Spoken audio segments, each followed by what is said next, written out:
Hey guys, so I'm recording this video outside, or at least I'm going to attempt to record this video outside because sitting inside for me feels so sad at the moment because last night I heard about Hayden Panettiere passing and she doesn't feel like a stranger. And I know if I feel this way, the people who were born like in the year 2000 or earlier or beyond, everyone loves Hayden. And I don't think people get how precious Hayden is to a lot of black girls, even though she's a white girl.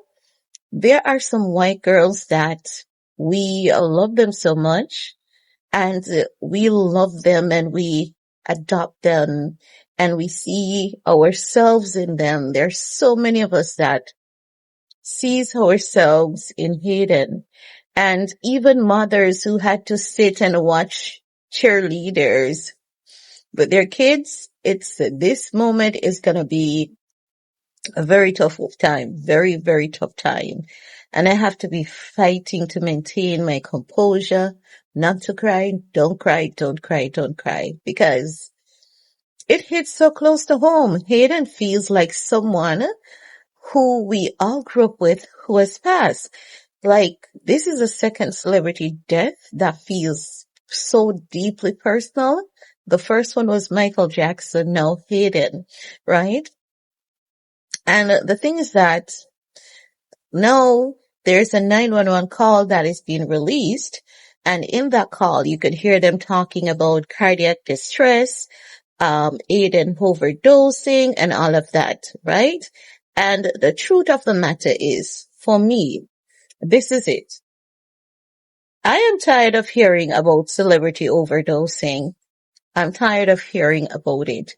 And I don't believe that these celebrities are overdosing as they're telling us, especially with Hayden, because why is it that some time ago, Hayden did a podcast with Jay Shetty. Hayden spoke about how she was tricked, trafficked, how she had to hide on a yacht, and she was tricked by a woman who she trusted. Yes, she was tricked by a woman who she trusted, brought to a man who she said he was acting as though it's not the first time, and he was positive that he was going to have his way, right?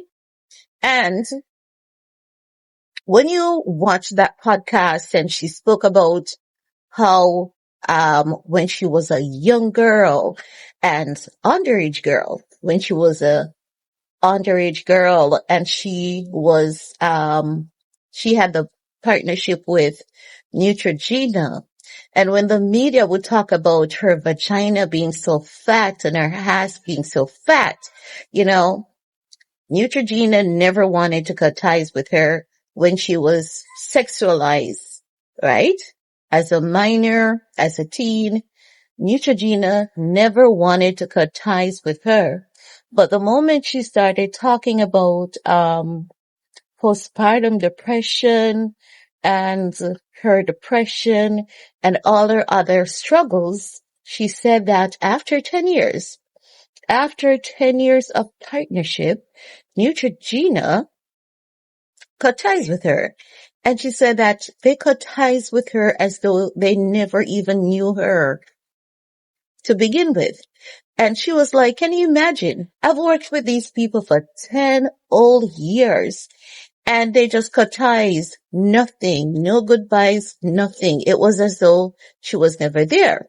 So when you listen to Aiden's story and you look at what did Aiden do within the past year? So Aiden's childhood home, it was put on the market for sale, like something $3.6 million. That is considered, a national treasure. It's going to be a place where people now visit and all of that.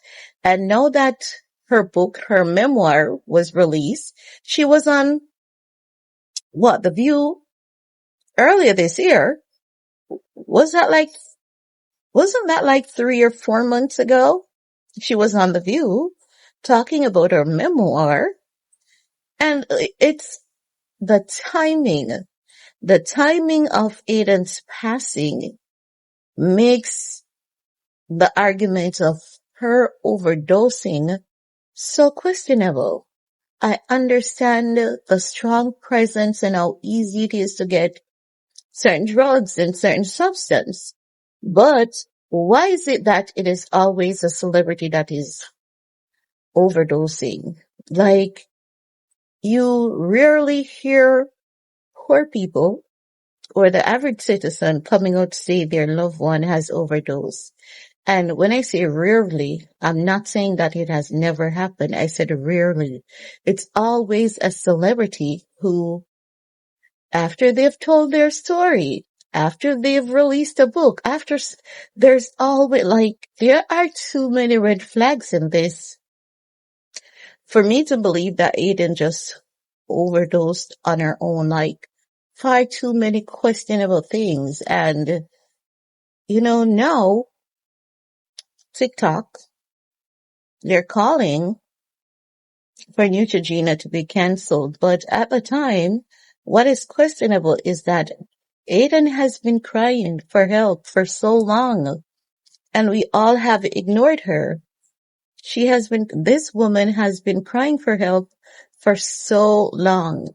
Her brother's passing, that Jay Shetty's podcast, like, there have been so many, like, key moments where we could have helped her, we should have helped her, we should have stepped in, and we should have taken action, we should have acted, we should have said something, and we didn't say something, we didn't do anything. But know that she's gone, and I'm not saying that we shouldn't do anything now, and we shouldn't, because taking action now, even though Hayden has passed, it will definitely help a lot of people, and it will encourage a lot more girls and boys, because even though we often hear females coming out to talk about these things, they happen to males as well, but there's just so much shame around males talking about sexual abuse. Like, how dare you speak about being sexually abused? You're a man. You should be able to take it. Shut up. Why are you complaining? Why are you this? Why are you that? So it's sad, and it's genuinely sad that it takes the death of Hayden for people to be calling for the cancellation or the ban of some brands and some products. It's sad that that's what it takes. But at the same time, if that's what it takes, that's what it takes. But it's just so sad. And you can't pay me to believe that Aiden herself overdosed. You can't. There's no amount of money that anyone in this world can pay me to believe that Hayden Panettiere overdosed. No amount of money. None.